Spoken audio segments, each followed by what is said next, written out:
Alan Lawson talking to Mr. George Lobel on behalf of Living History Northeast on the 16th of December 2003.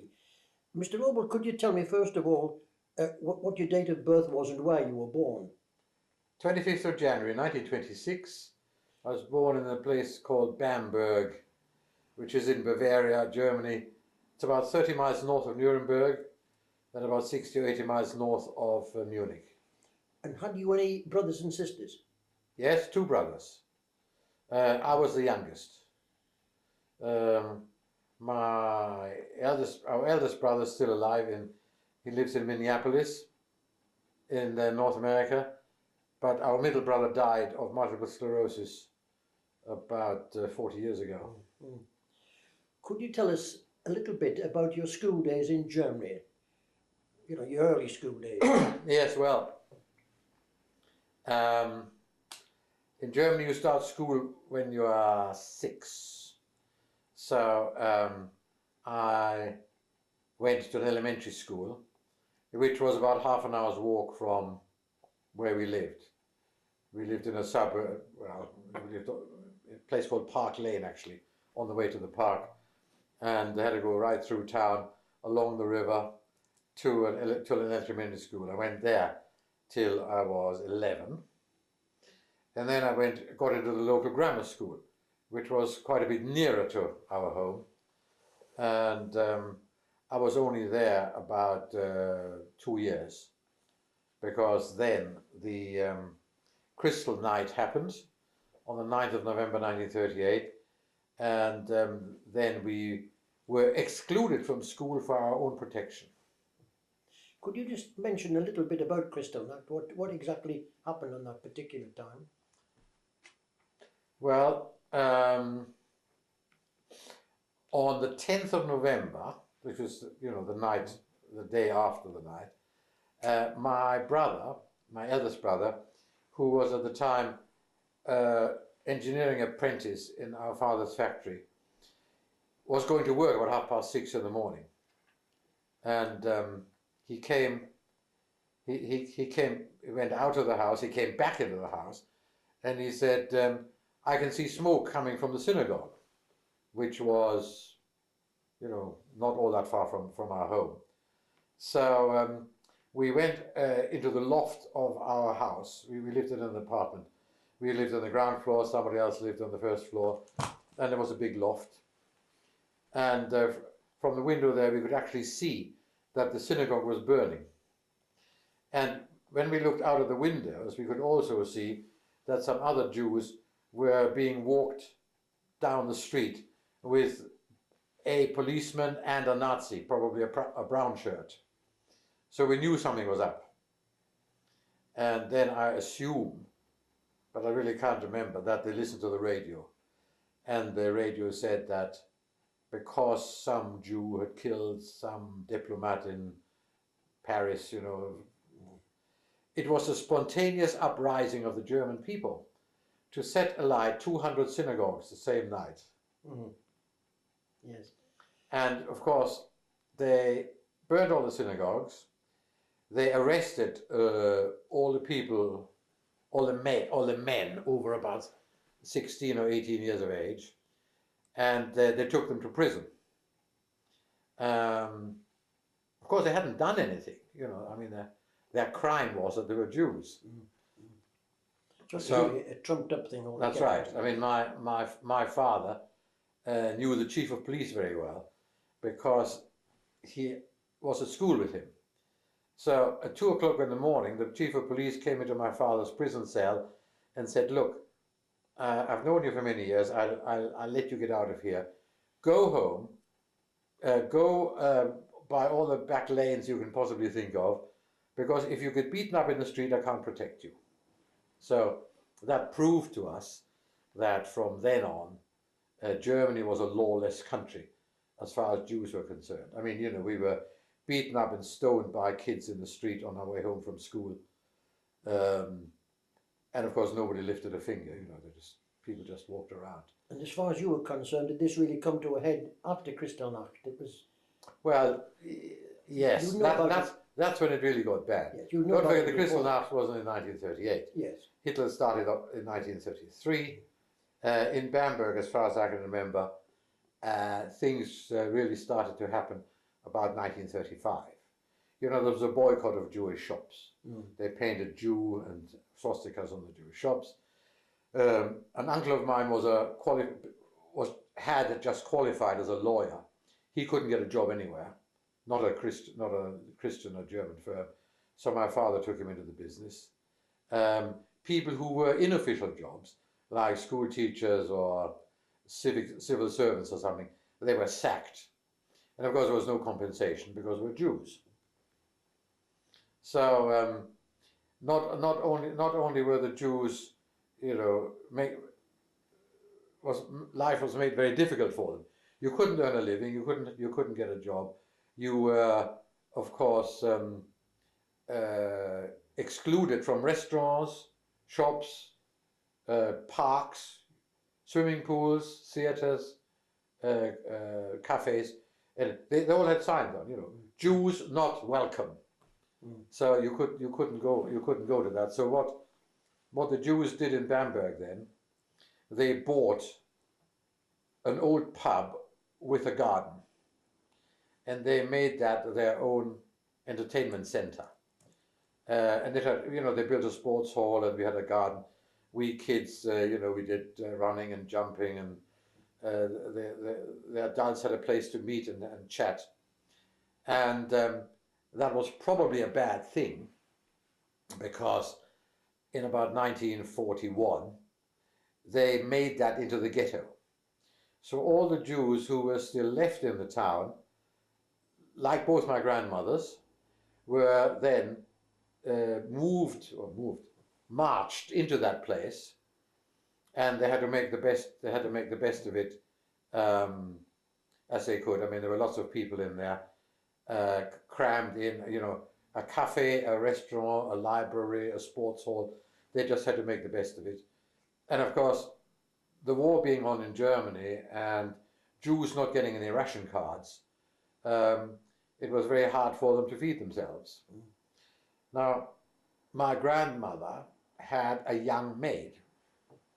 And I say a young maid because Jewish households, where there were any men, you know, husbands, were not allowed to have young Christian maids in case they raped them and they desecrated the Aryan race.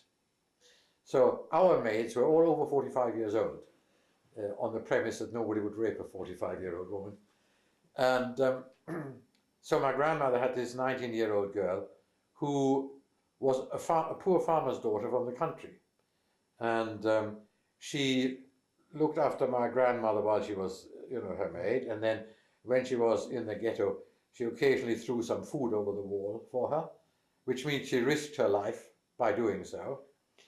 And we used to visit her, you know, when we went to Germany, and send her flowers for her birthday, etc. And unfortunately, she died about a month ago. She was 96. Yes. So in those days, our maids were part of the family. I mean, this was a young woman, and when she wanted to go to communion, they were all Catholics, of course, in Bavaria. She didn't have a white dress, so my grandmother bought. She told us this after the war. My grandmother bought her a length of white material, took her to her own dressmaker, and had her dress made so that she could go to communion when the time was ripe. You know. Also, most of the Jewish families I know in Bamberg only ate fish on Fridays because their Catholic maids had to eat fish on Fridays. So the whole family ate fish on Fridays because the maid was part of the family. So that's the kind of setup that you had, yes, before the Nazis took over, really. Well, you see, the effect of the Nazis. Bamberg used to be an agricultural town. Bamberg, like Rome, is built on 7 hills. It's actually not unlike Durham in that it was a bishopric of the area. It has a beautiful cathedral, castle, bishops' residences, lovely Catholic churches, etc. And so when the Jews came, and my father I mean, he was born not all that far away. My mother's family were there since 1742, I think. Um, they started industries, and that's what made the town, of course. I mean, now there's a huge Siemens factory there, and the Jews started off with ceramics and clothing, and silk thread and shirts, and tailoring, and quite apart from the fact that, of course, Bamberg had an old university, lots of academics and artists. To give you an example, there were 500,000 Jews in Germany before the war. The German population was 60 million, so there were less than 0.5%. Between the world wars, Germany got 20 Nobel Peace Prizes, or Nobel Prizes for, you know, science and literature and this sort of thing. 8 of those, in other words, 40% of those, were given to German Jews. So they contributed quite a lot to the, I mean, not in Bamberg, you know, in Germany as a whole. Yes. They contributed a lot, not in Bamberg and in lots of other places. For instance, you may know that Nuremberg was very famous for toys. A lot of Jewish toy manufacturers in Nuremberg. They built up the town in that particular industry. Now, could I just ask you if you yourself had any personal experience about treatment from the Nazis? Yes. Well, as I said, I was in a grammar school where we learned Latin and Greek and German and history and geography and all this. And one of the lessons was music. And although most of our masters were very decent, you know, they were Nazis, but they didn't sort of flaunt it. There was one, our music teacher, if anybody sang a wrong note, he said, "It's the bloody Jews, they can't hear properly," you know. So, which of course, then the boys took as an indication that they could say or do to the Jewish pupils whatever they wanted, you know. It encouraged them. So, and the other thing was, of course, on our way to school, there was a guy called Streicher. Streicher was what they called the Jew beta. He lived in Nuremberg. He published a daily newspaper called Der Stürmer, called the Stormtrooper. And so that people would read it, they had them in boxes on the walls in various parts of the town. You know, a free newspaper, if you like, in a glass case. So we had to walk past those, of course, every day to go to school. And on the front page, there was usually a caricature of a Jew, you know, with a big nose and a hat on, stealing some money from a pure Aryan with blonde hair or something like that, you know. That was how they humiliated the Jews, who, did they but know it, of course, gave them to quite a great extent their livelihoods. I mean, all the Jewish manufacturers were, by the time they were reasonably successful, they're of course middle-aged or older. But because they had some interest in the social side of the town, they all supported the football club, the rugby club, the rowing club, the mountaineering club and all that, although they weren't members. You know, they didn't partake, they just helped to finance it. And then in 1938, they all got letters from these institutions which they had supported and said, "Dear Mr. So-and-so, according to paragraph so-and-so of so-and-so of the law number such and such, we regret that your membership has been withdrawn. Heil Hitler." That was it. You see, the Nazis did everything as legally as possible. They brought out laws and they enforced the laws. I mean, there wasn't a parliament, of course. I mean, Hitler and Himmler and Streicher and Heydrich, they made the laws, you see. So technically, though, they were within the law, weren't they? They were within the law. Laws anyway, yes. Yes. They were within the law. I mean, I can show you old age home contracts which my grandmother had to sign, giving away all her shares and savings and houses and things like that in order to pay for a journey to an old age home, food on the journey, and maintenance of the old age home. And the old age home turned out to be Theresienstadt, where she was gassed. So she had to pay for her own death. But she had to sign a contract. And the contract was even included a medical certificate which said, you know, that she was fit enough to travel and her next of kin and all this sort of thing.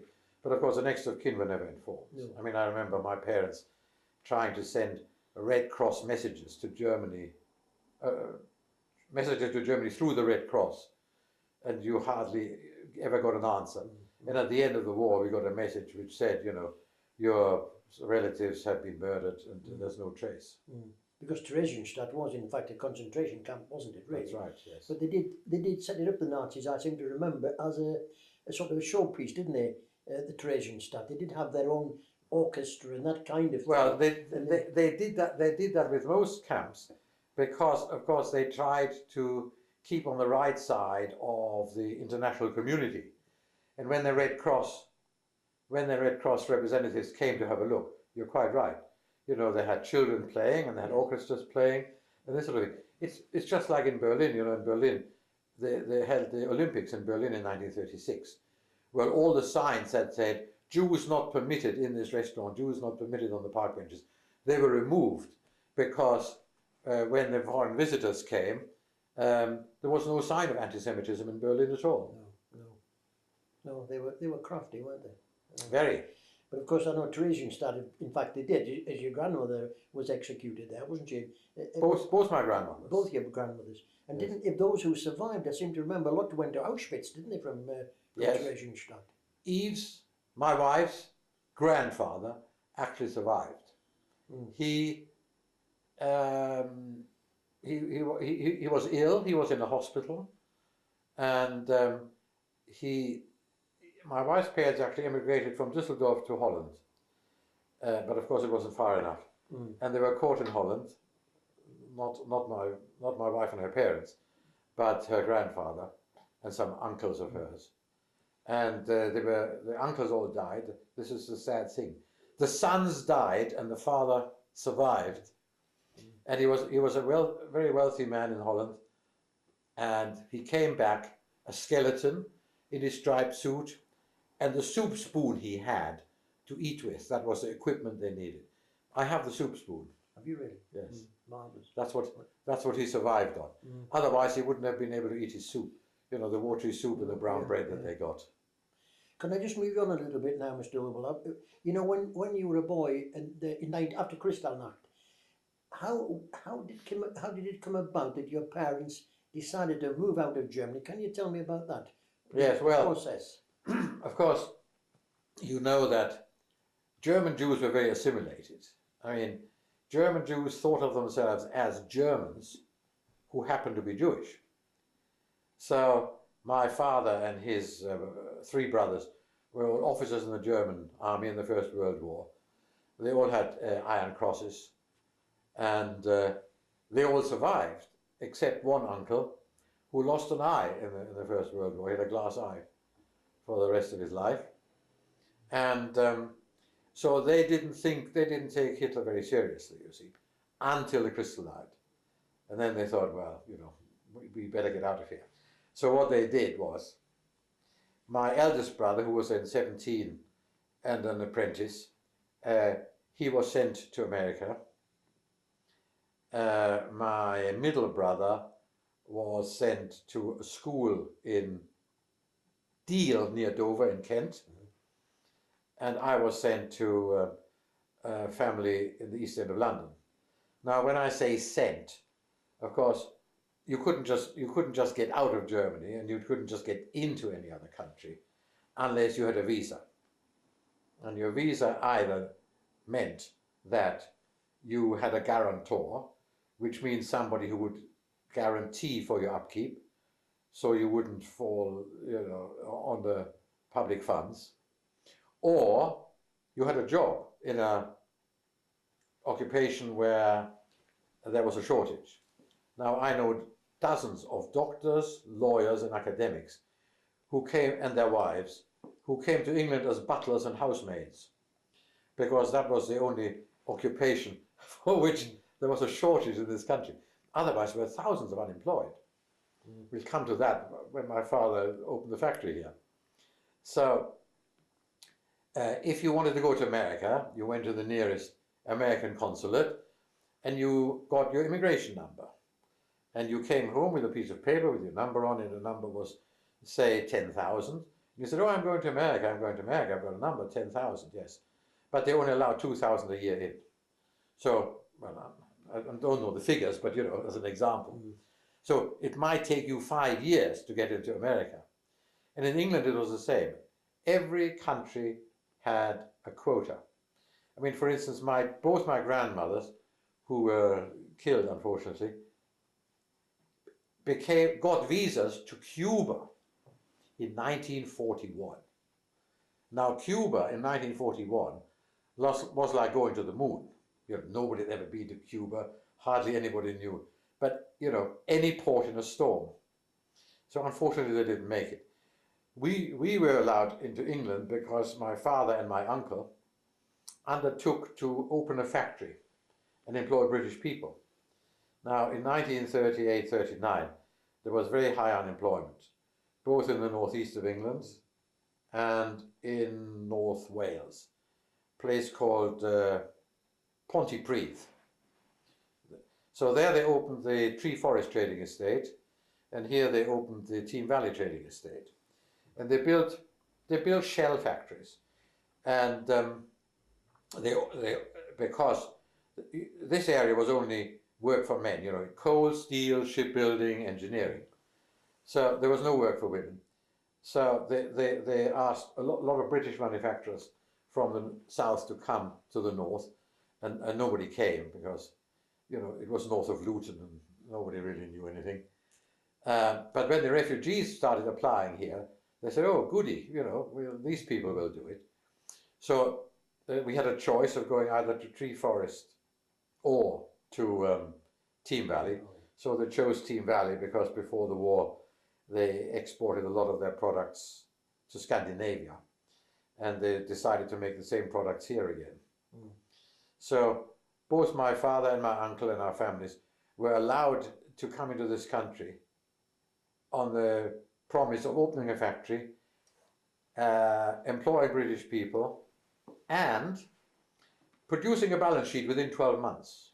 Well, it was a bit of a tall order, but they managed it. Of course, they got the keys to the factory on the 1st of September 1939. And of course, there was an immediate shortage of materials because, you know, most of the steel and brass and this sort of thing timber has to be imported into this country. So they couldn't start with any of their own products. They had to do war work. So the Ministry of Supply found out that they had lathes, milling machines, grinders, and this sort of thing, and they gave them drawings with which to make against which to make you know, bits and pieces for the war effort. And they did that throughout the war, day shift and night shift. And it was only after the war that they started making their own products. You see, all the materials were controlled, all the labor was controlled. For instance, I was an apprentice at a firm called Sigmund Pumps. I was on a tool maker. And although I was an enemy alien, I was in a reserved occupation. I couldn't be called up because my work was vital to the war effort. Now, other refugees who were not in a reserved occupation, they were called up. They were taken into the Pioneer Corps. You know what the Pioneer Corps is? That's where they build lavatories and peel potatoes and build bridges. And so a lot of those went in the army. They wanted to fight Germany, of course, and but I wasn't allowed to. So I made well. First of all, I made fire pumps, stirrup pumps, and trailer pumps for civil defense. And later on, my company got some drawings from Czechoslovakia for the Bren gun, Oh. 20mm cannon. Yes. And I was one of the first to make tools to make Bren guns. The Bren gun is so called because it was designed in a Czech town called Brno, B-R-N-O, which nobody can pronounce. So they called it the Bren gun. And I did that throughout the war, except, of course, I went to night school 3 nights a week to become an engineer. First I took J1 and J2. Then I did my ordinary national certificate. And then, when I was 16, of course, then we had to work night shift. And I was allowed to leave work early on day shift, and I was allowed to work night shift late when I went to night school. We worked, a normal shift was from 7:30 till 7, morning and evening. And then later on, after the war, there were day release classes. So I went to the Rutherford College of Technology, which is no longer. No, that's right, yes. Because in Gateshead they didn't do higher national certificates.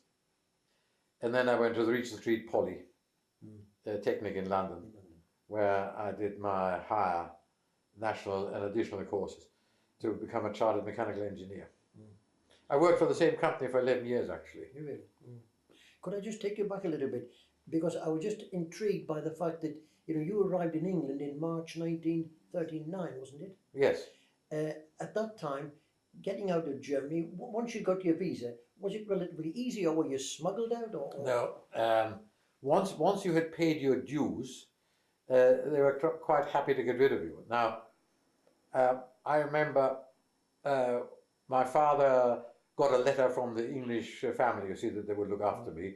So they said, all right, you can go into England, as far as the English were concerned. So that you produced that to the authorities, and they said, all right, he can go.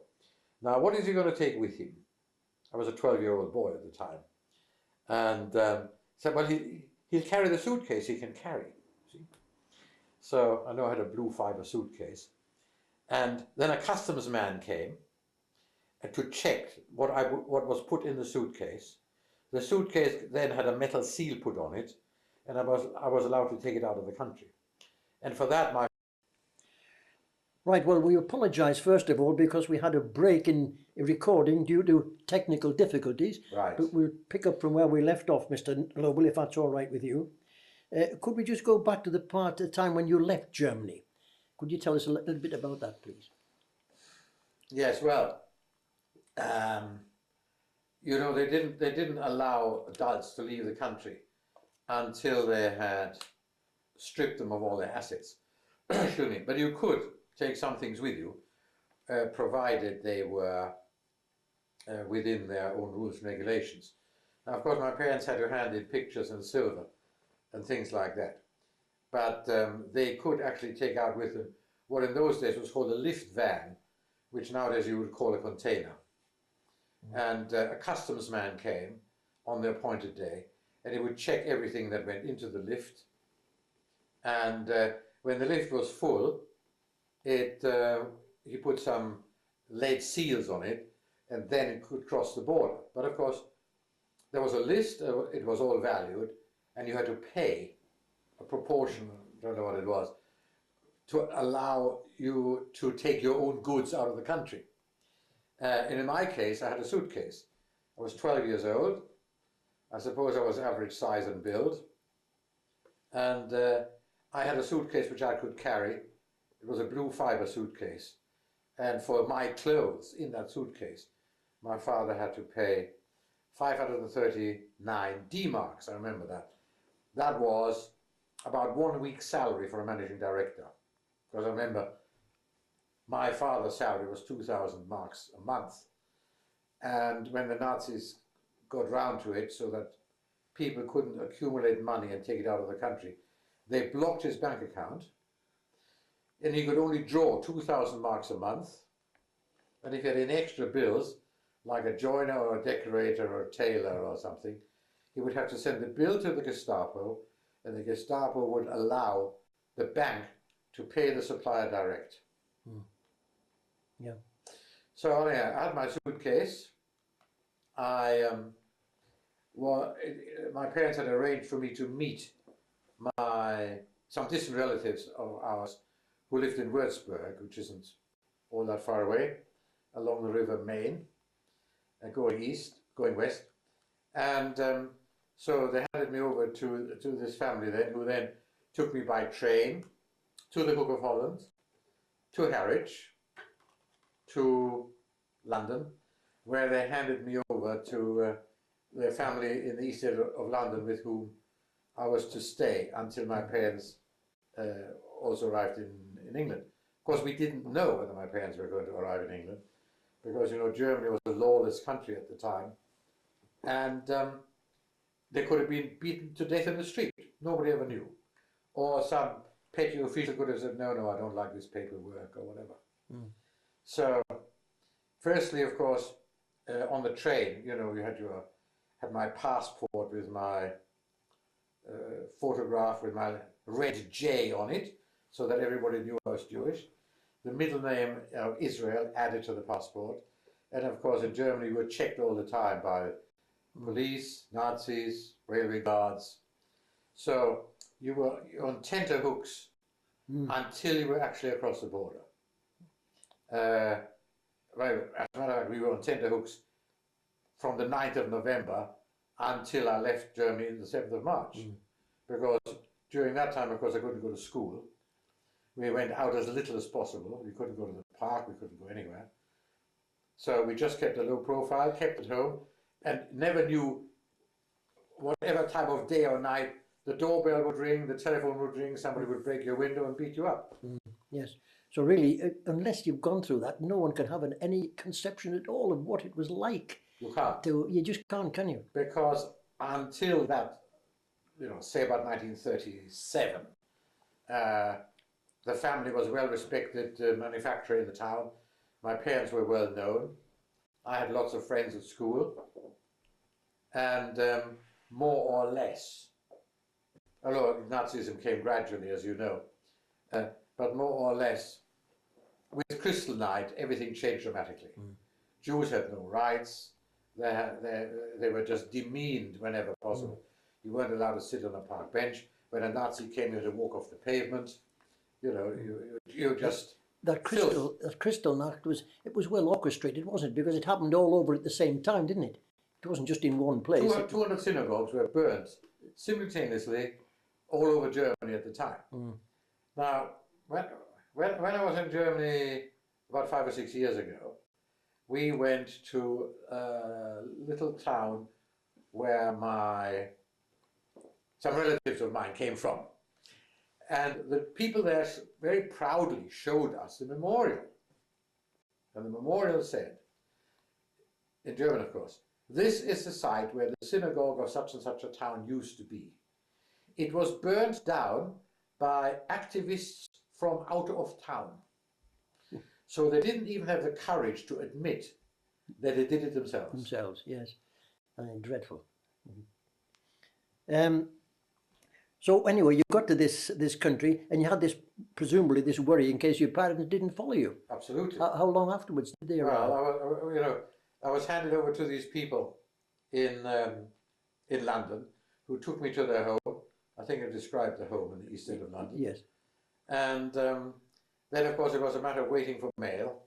Telephone calls, of course, weren't as frequent as they are nowadays. They were too expensive. Quite apart from the fact that they were probably monitored anyway.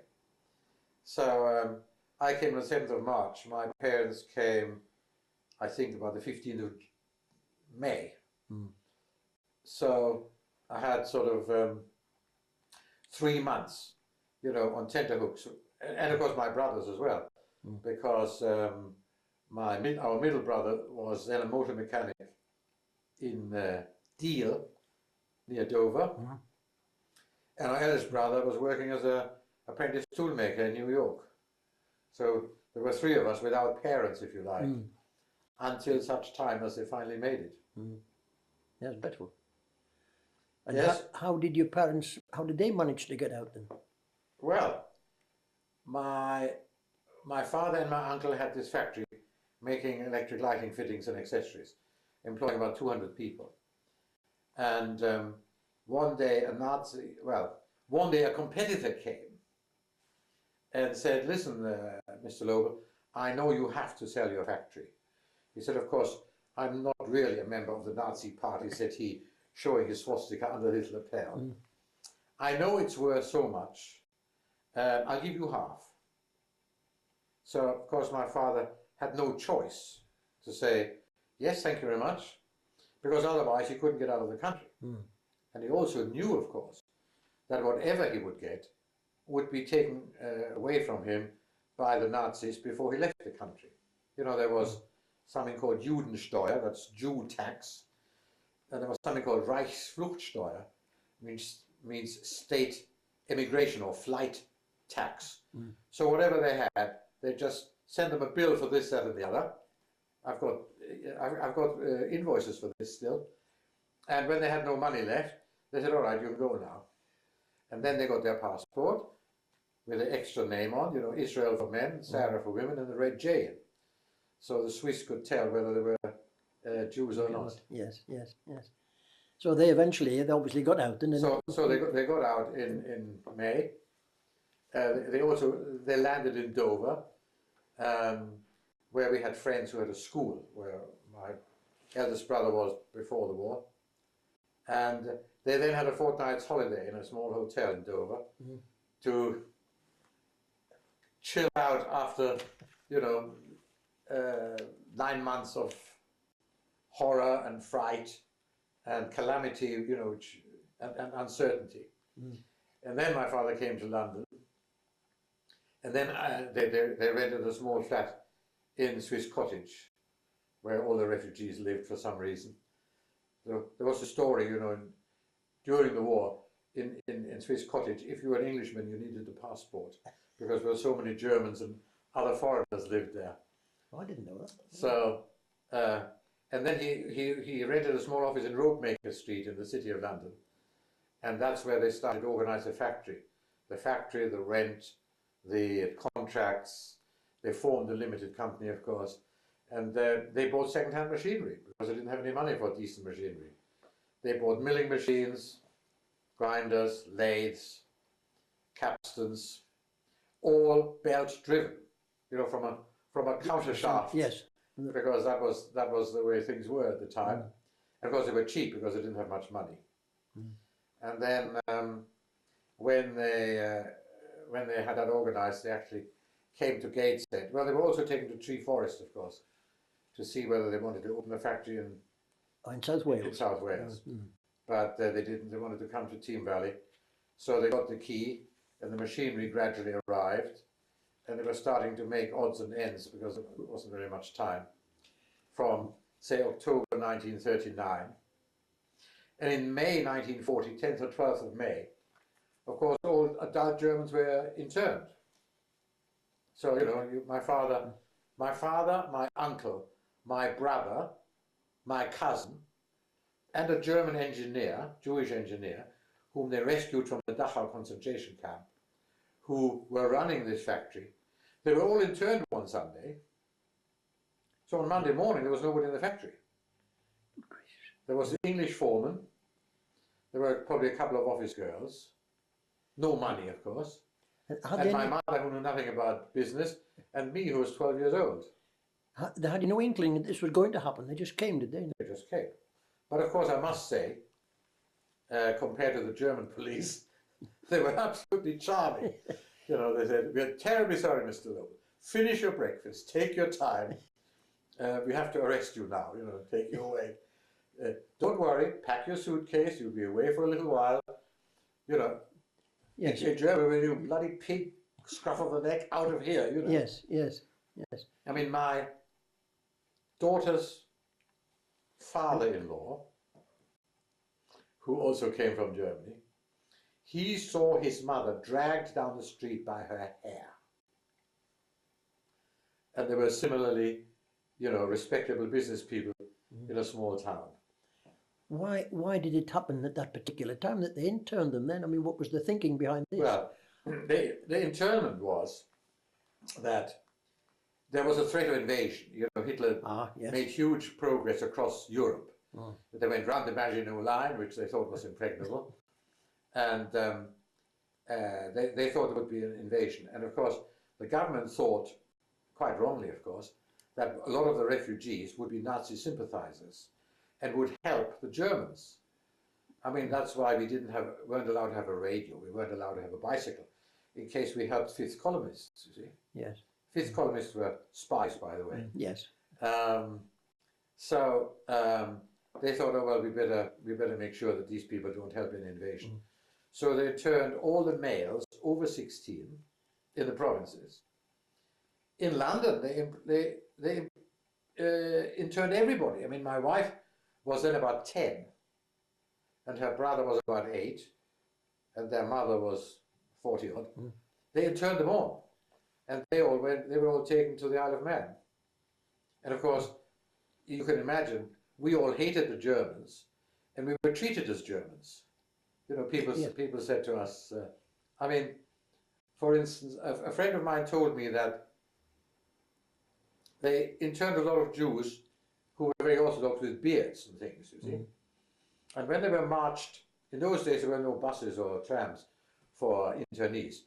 If you were taken anywhere, you marched down the street, you see. And when they marched the Orthodox Jews down the street in Liverpool, the people spat at them and stoned them and threw eggs at them, because they thought with their beards they were Nazi U-boat captains. So, I had no idea. So we were really, you know, in a cleft sick. We were trying to save our lives and help the Allies, if you like. But they didn't know the difference between us and Nazi Germans, so they turned everybody. Which was, of course, very hard, as you can imagine. A factory which had no money, hardly any business, and hardly any employees, was left rudderless, if you like.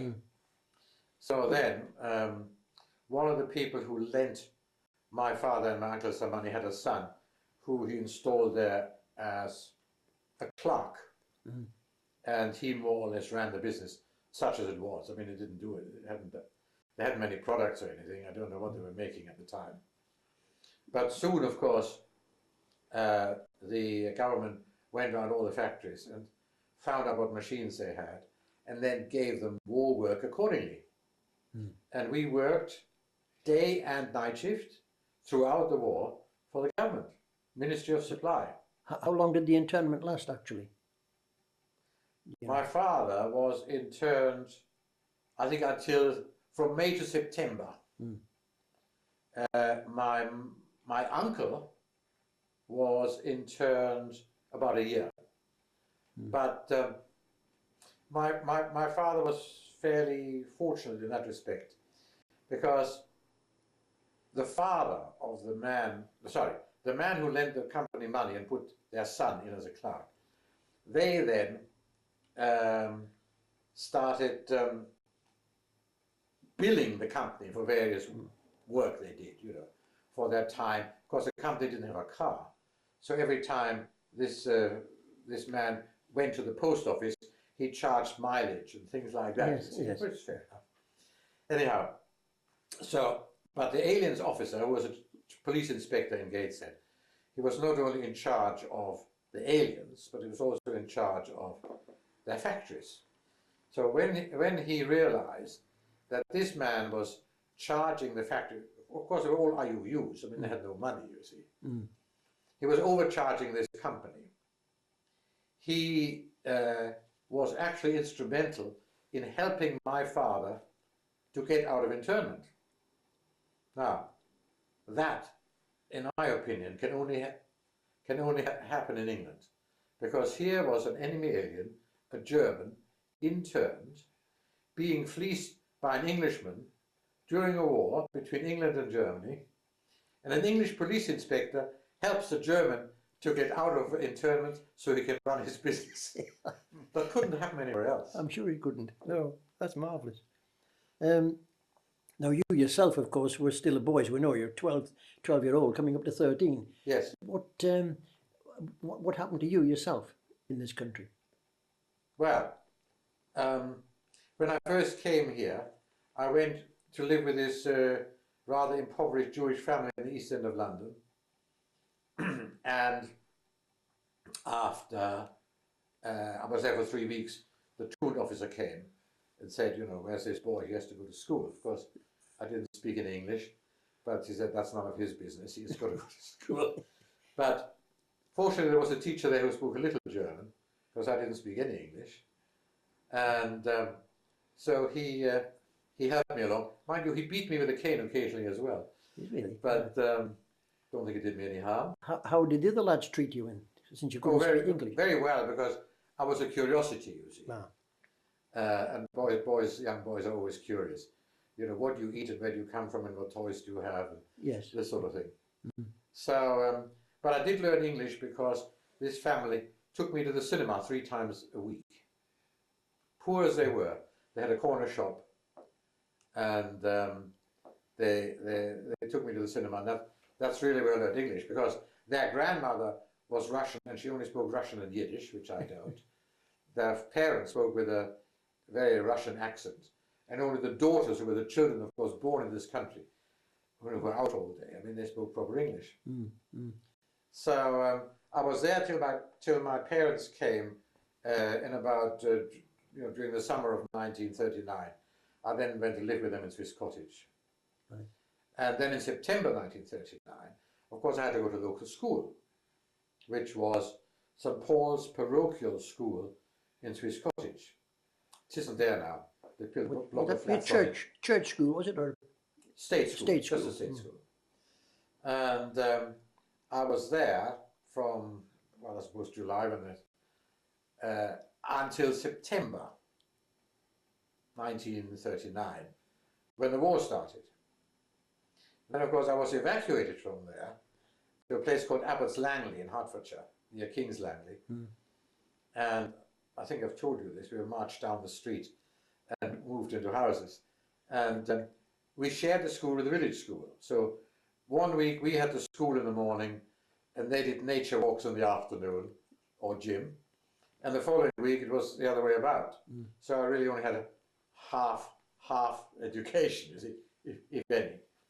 And that lasted until then my parents came to Newcastle about, they came in September, but then I did that term in Abbots Langley, and at Christmas 39 I then came to Lobel, where we lived at first, and then in January I went to Kells Lane School, which is another state school in Lobel, until again May 1940 my father was interned with my brother, and my mother and I were told to get out of town because it was a protected area with factories and things. Yeah. So my mother hadn't been in the country for a year yet, but the only place we knew of in the country was Keswick. So we took a bus to Keswick, 7 shillings by Wright brothers, and in Keswick, as I had learned from Abbots Langley, you take your suitcase, you walk a bit out of town, and you knock on doors to see if they let you a room, which is exactly what we did.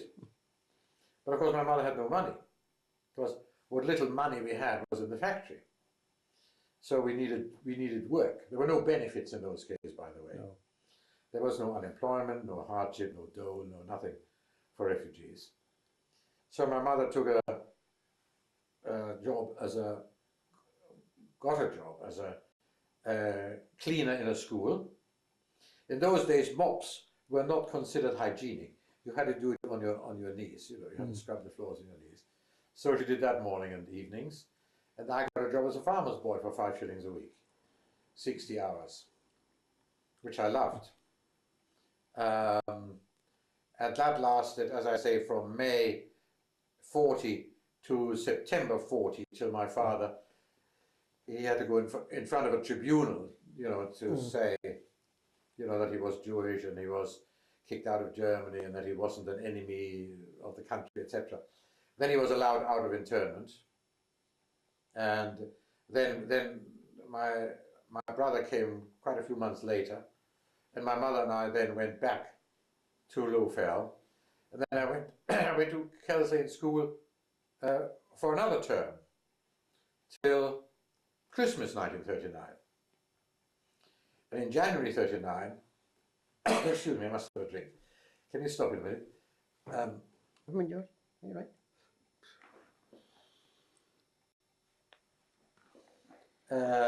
I came back and did another term at Kells Lane School, September to Christmas 1940. And then in January 1941, sorry, I'm talking about 41 actually. In January 1941, I started my apprenticeship at a firm called Sigmund Pumps on Team Valley. They were very advanced. They were a Czech firm, but they weren't refugees actually. They came here to expand their business. They came from Czechoslovakia. They opened a factory in France, and they opened a factory in England. They used something nobody had heard of in this country before, the Institute of Industrial Psychology, to select their apprentices. And I remember, you know, being taken into this room with this fat lady. She didn't sing. And they gave me a clothes peg, you know, the sprung clothes peg to assemble, and a bicycle belt to assemble, and all sorts of puzzles to do, you see, and I must have passed it because I got the job. So then, of course, as I had no education, you know, other than elementary education, and I wanted to be an engineer, I had to go to night school 3 nights a week, J1 and J2, the foundation courses, then S1, S2 and S3, the ordinary national certificates, but I must say halfway, yes, towards the end of the war, I was given day release, one day a week. But when we went to night school, I mean, the normal shift started at 7:30 in the morning, which lasted till 7 in the evening. But when we went to night school, we were allowed off at 6, because night school started at 6:30. We went to night school from 6:30 till, I don't know, 8:30 or 9 o'clock. 9 o'clock, I think, 9, I think. And when we were on night shift, instead of starting at 7:30, we were allowed to go to night school and start our night shift at 9:30 in the evening. You see. So we still did our work. And of course, the other thing this firm did, it was one of the first companies that had off-the-job training. Now, normally, apprentices had to make tea, carry oil cans, and this sort of thing, but not here. Here you had a structured course in filing, drilling, milling, you know, marking up, Yes. hardening, you know, dealing in metals for a whole year. And then, at the end of the year, you had monthly exams, you know, of your work, and at the end of the year, you were then given a job in the factory.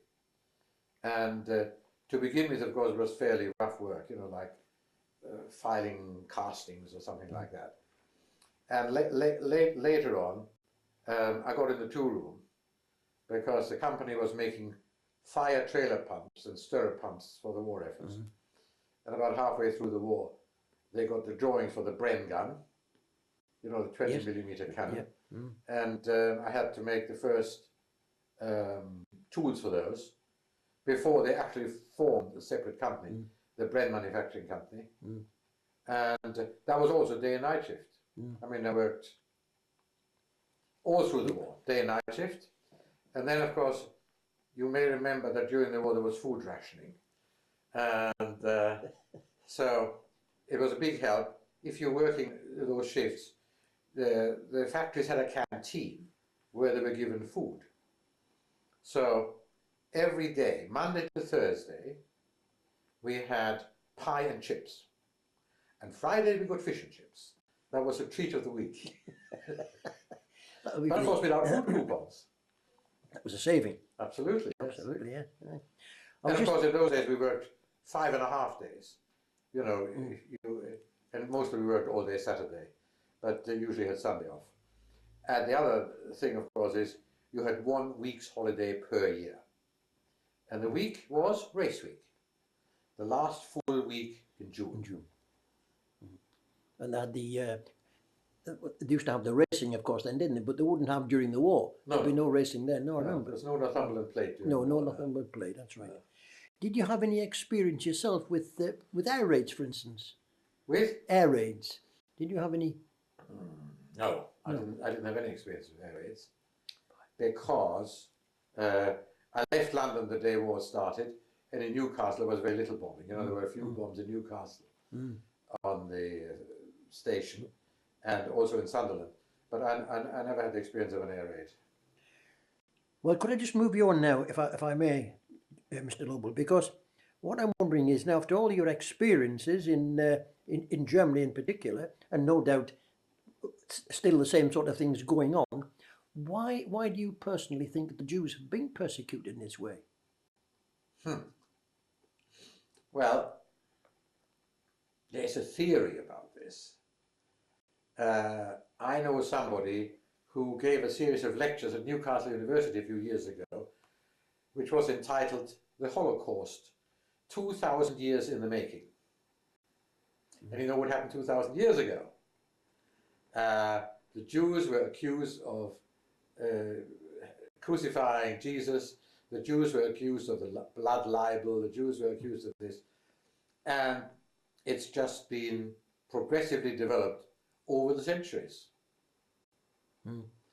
And of course, as you know, in Germany, well, all over Europe, I mean, you know, Jews were evicted from England until Cromwell.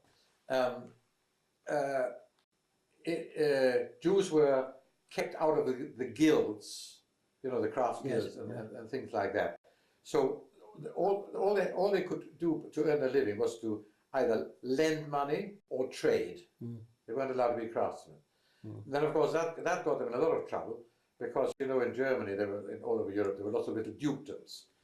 So the duke used to borrow money from the Jewish moneylender, and when he couldn't pay it back, he just organized a little pogrom, killed all the Jews, and then, of course, all the assets of the Jews went to the dukedom, and that's how they settled their debts. Yeah. Well, the Jews, obviously, they've always been handily placed for that kind of thing, haven't they? Always a minority, always a bit different. Yep. I don't actually see all that much difference. I mean, it's a monotheistic religion. It's based, you know, Christianity is based on Judaism. Muslims are also very similar. You know, they have same 10 commandments.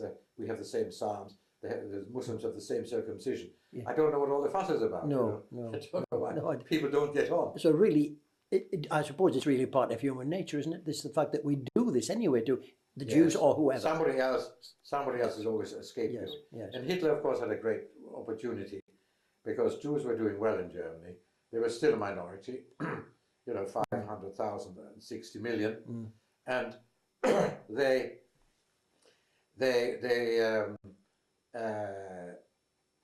I suppose were their opponents during the First World War, and the Versailles Treaty, you know, throttled Germany, and there was high unemployment and high inflation.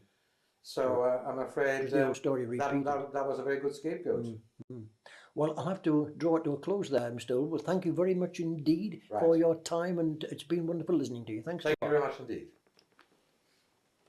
The thing was, of course, in the town where we lived, it was highly Catholic in Bavaria, and Catholics, apart from the Poles, were fairly friendly towards the Jews. Quite apart from the fact that Hitler wanted Nazism to be the religion, so all religions were more or less under attack. So in Bamberg, it took hold very, very slowly, although we were very close to Nuremberg, where Streicher, the Jew-baiter, reigned. But at school and our neighbors and things, they were all fairly decent for as long as they could be. And so after a certain while, if they spoke to a Jew or went to a Jew's house, of course it was off to the concentration camp, you see. So that's why it's ridiculous for them to say, we didn't know what a concentration camp was, because the threat of it actually made them toe the line. I've thought that myself. I agree. I wanted to ask you a question a bit. I mean, you were born in Germany. Yes. You born Jewish. Yes. Now, how do you feel about nationality business? You know, I mean, first and foremost, I don't have any right? Yeah. affinity to Germany at all.